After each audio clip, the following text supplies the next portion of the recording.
Olá, gente. Nesse vídeo nós falaremos sobre o Papa, né? Por que o sucessor de Pedro é chamado de Papa e por que o Papa é considerado o sucessor de Pedro. E aí nós vamos falar um pouco do que as Escrituras falam sobre isso e do que a tradição da Igreja fala, né, dentro da história universal. Vamos compreender um pouco do mistério petrino. Mas você que não é inscrito aqui no canal, se inscreva. Depois você pode partilhar esse vídeo, divulgar para outras pessoas, postar nas suas redes sociais, e se inscrever aqui, deixar o seu comentário, o seu like. Enfim, vejam, o Papa, né, na história da Igreja, ele é considerado o sucessor de Pedro, né, de modo que de Pedro, o apóstolo, né, que morre ali pelo ano 65, 67, né, mais ou menos, ali depois de Cristo, até o Papa Leão XIV, né, e eu estou fazendo esse vídeo no dia da eleição do Papa Leão XIV, dia 8 de maio de 2025, ele é o Papa de número 267. Então, desde Pedro até Leão XIV, houve na história da Igreja 267 papas. E o Papa ele tem uma importância e uma missão proeminente dentro da Igreja Católica, né, porque no colégio apostólico Pedro realmente teve uma missão proeminente, né, de primazia em relação aos outros, embora fosse um apóstolo tanto quanto os outros, mas ele foi colocado como chefe da Igreja.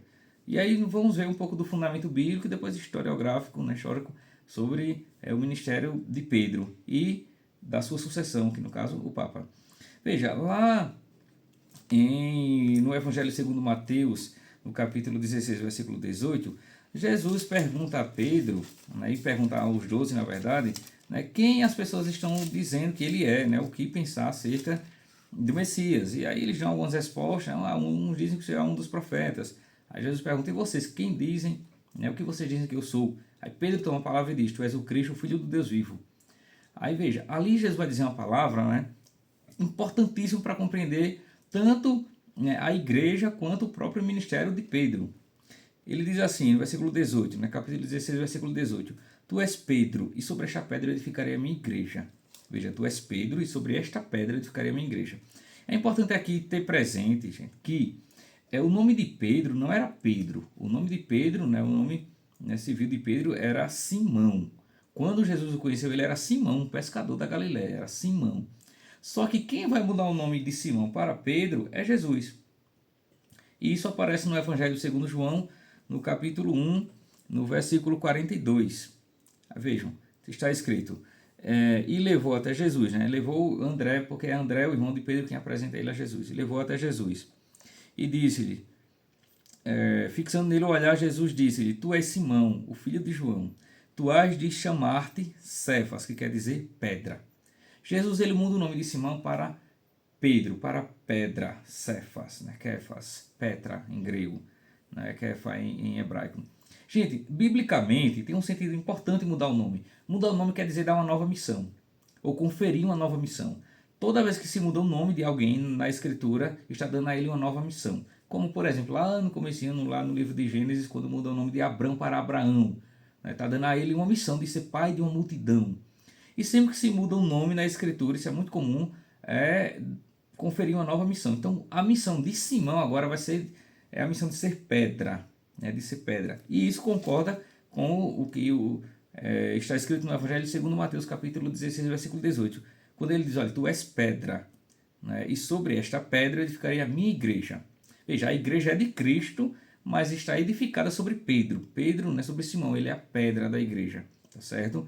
Há quem faça confusão dizendo, Jesus disse assim, eu sou a pedra, né, tu és Pedro e sobre esta pedra edificarei a minha igreja. Não, não, nada disso, né? Tudo isso é invencionismo para querer, né, deturpar o que historicamente as coisas são. Né? Jesus está dizendo, olha, a igreja é minha, né? Mas tu és a pedra, né? Tu és a pedra sobre a qual está a igreja. É claro que Jesus é a pedra fundamental, isso aí não precisa discutir sobre isso, que Jesus é a pedra, né, fundamental da igreja, isso é óbvio. Mas, enquanto instituição, a igreja ela está sobre Pedro, tá certo? Porque no colégio apostólico, né, Pedro sempre teve uma primazia sobre os demais, tá certo, gente? Então, primeiro texto é esse, né? Tu és Pedro, sobre esta pedra edificarei a minha igreja, e Jesus muda o nome de Simão para Cefas, significando a missão dele, que a partir de agora ele não vai ser simplesmente um pescador, mas vai ser a pedra da igreja, tá certo?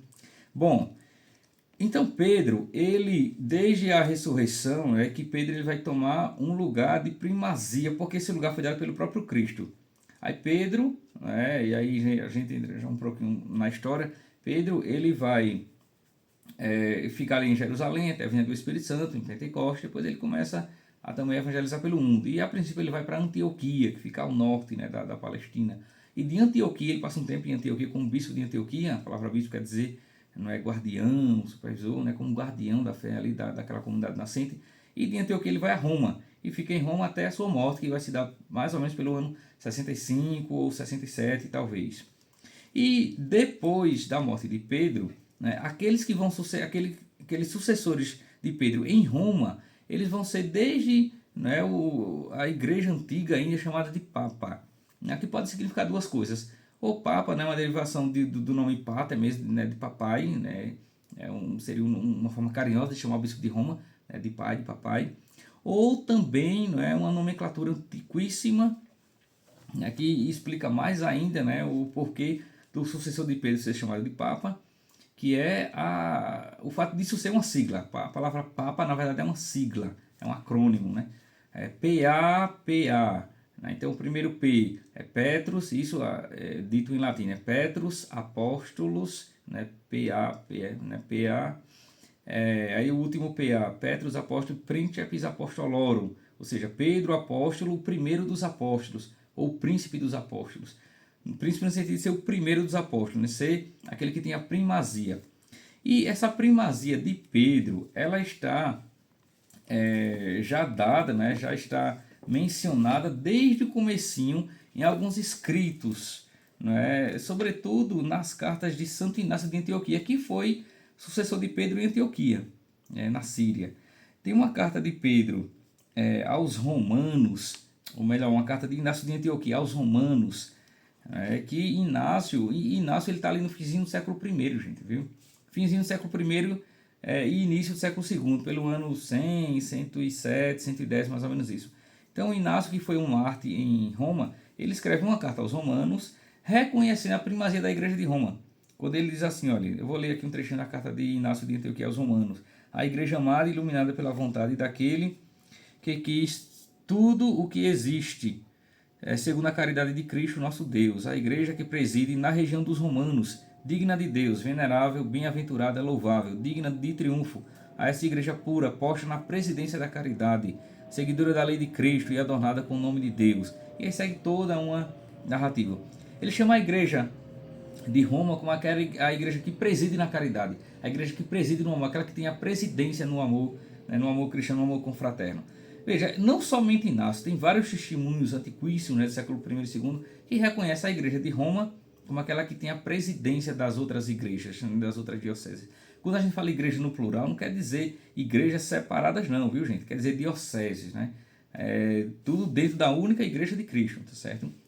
E este mesmo Inácio de Antioquia, uma coisa importantíssima, né, de mencionar, ele escreve também uma carta aos esmirnenses, né, a comunidade de Esmirna, lá na Ásia Menor, em que ele vai ser o primeiro a dar um nome a esta igreja. Ou melhor, não é nem dar um nome, é dar uma qualidade, um adjetivo a esta igreja. Porque se vocês recordarem no texto que nós lemos, Jesus disse lá, né, em Mateus 16, 18, ele diz, olha, tu és pedra e sobre esta pedra eu edificarei a minha igreja. Só que ele não dá um nome, ele diz a minha igreja.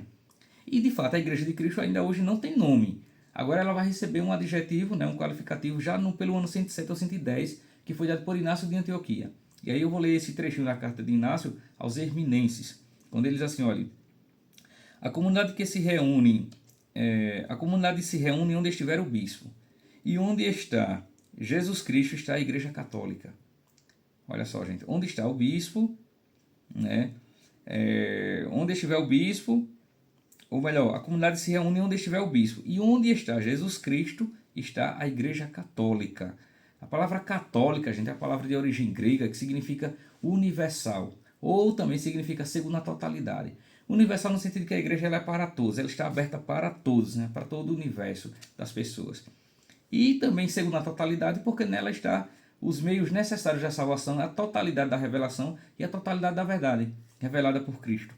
Entende? Então ela é católica nesse duplo sentido, né, porque ela é universal, e a palavra católica literalmente significa universal, e também segundo a totalidade, porque ela tem todos os meios de salvação e de revelação. Então veja, Inácio de Antioquia é um testemunho importantíssimo, né? Porque ele foi um sucessor de Pedro e está ali no final do século I, início do século II, né? É um chamado padre apostólico, porque ele né, está na época mesmo ali, ainda dos últimos apóstolos que estavam vivos. Bom, então, ao longo da história, né, o sucessor de Pedro, ele vai sendo chamado de Papa, né, de Pedro Apóstolo, o primeiro dos apóstolos, e essa contagem, essa sucessão, ela vai sendo ininterrupta, de modo que sempre que um morre, vai sendo eleito o outro, vai sendo eleito o outro, até chegar agora a Leão XIV, no ano de 2025.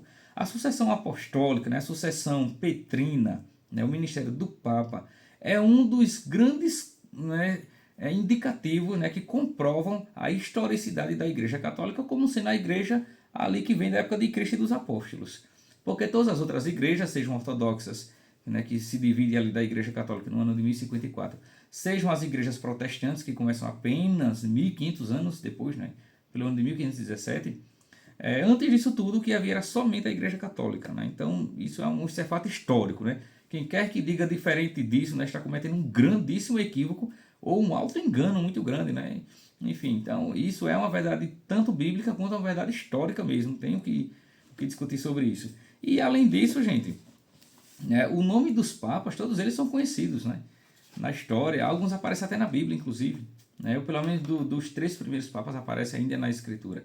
Veja, quem foi o primeiro papa? Pedro, certo? O segundo, Lino. O terceiro, Anacleto. O quarto, Clemente. Depois Evaristo, Alexandre, Sisto, Telésforo, e assim vai, até chegar o papa de número 267, que é Leão XIV, certo? Esse costume de também mudar o nome dos papas é um costume que vai surgir, um costume antiquíssimo, não é? Desde que, não é, pelo século VII, VI, VII, né, houve um papa cujo nome civil fazia menção a um deus pagão, e aí não querendo, né, não achando digno que o sucessor de Pedro ele carrega um nome, né, de um deus pagão, então mudou-se ali, dali começa-se o costume para mudar o nome do papa, para homenagear ou um dos apóstolos, um dos santos, enfim, né, ou alguma coisa, né, em relação à fé dogmática cristã, tá certo? Então, isso é um pouco sobre o ministério petrino, né? O Papa como o principal dos patriarcas, né? Os patriarcas orientais, das igrejas apostólicas, mas todos eles reconhecem a primazia do patriarca de Roma, tá certo? Então a igreja, é por isso que também se chama de romana, a igreja romana, porque a sede da igreja está em Roma. E por que a sede da igreja está em Roma? Porque o primeiro Papa, né, Pedro, morreu em Roma, tá certo? A grande Basílica de São Pedro está construída sobre o túmulo de Pedro. Então, por isso a igreja ela é romana. Então, a igreja ela é católica, ela é una, ela é santa, ela é católica, ela é apostólica e, por causa de sua sede, ela também é romana. Tá certo? Então, aqui fica um pouco, né, sobre essa historicidade dos textos. É só para mencionar o nome de mais dois, né, dos primeiros papas. O primeiro, né, Pedro, depois o Lino, ele está citado lá na segunda carta de Paulo a Timóteo. Essa carta Paulo escreve a Timóteo estando preso em Roma, né, a chamada carta do cativeiro. E de Roma, né, ele escreve a Timóteo, que provavelmente estava em Éfeso, certo? E aí ele manda saudações de algumas pessoas ali da comunidade, né, romana. Aí ele diz, né, no capítulo 4, versículo 21, cumprimentos de Eubulo, Pudente, Lino, Cláudia e todos os irmãos. Esse Lino, ele foi um sucessor de Pedro, não é? Pedro, Lino, ele foi o segundo sucessor de Pedro. Depois, o quarto sucessor de Pedro, ele é também mencionado, né, por Paulo ainda, né? Sendo que nessa época ele ainda não era provavelmente sucessor de Pedro, mas era alguém da comunidade cristã que se tornou sucessor de Pedro. Ele depois foi eleito como, né, bispo de Roma, que foi o Clemente. Então, na carta de São Paulo aos Filipenses, no capítulo 4, versículo 3, aí Paulo também dá saudações finais e menciona ele. Veja, assim, e a ti, fiel Císigo, peço-te que as colhas. São pessoas que em conjunto lutaram comigo pelo Evangelho, juntamente com Clemente e os meus irmãos, os meus restantes colaboradores, cujos nomes estão no livro da vida. Esse Clemente, ele foi um sucessor de Pedro, chamado Clemente Romano, que ele é do século I, né? Então ele é mais um dos nomes, né, o quarto sucessor de Pedro. Lembrando que esta sucessão, né, do século I começa com Pedro, depois Lino, Anacleto, Clemente e Evaristo. Né? E aí no século II já temos Alexandre I, Sisto I e assim vai. Certo? Esses nomes que eu estou mencionando estão nesse pequeno livro aqui, né, Os Pontífices, é uma breve história, como também neste aqui, uma história um pouco maior, Os Papas, né, Os Pontífices, a história dos Pontífices, certo, gente? Embora esse aqui só traga de São Pedro até João Paulo II, né, depois disso já tivemos Bento XVI, e Francisco, e agora o Papa Leão XIV, certo? Então aqui dá um pouco, né, da história bíblica, da história eclesiástica e da história universal sobre a sucessão petrina. Então, se você gostou desse vídeo, né, compartilhe, deixe seu like, né, divulgue para outras pessoas, e que esse conhecimento, né, possa nos ajudar a compreender um pouco mais, né, tanto da fé cristã, católica, quanto, né, da história eclesiástica, quanto da própria história universal, porque a história da igreja acaba que se confunde com a história universal também, sobretudo aqui no mundo ocidental, tá certo? Então é isso, né, espero ter contribuído para você. Um grande abraço e até a próxima.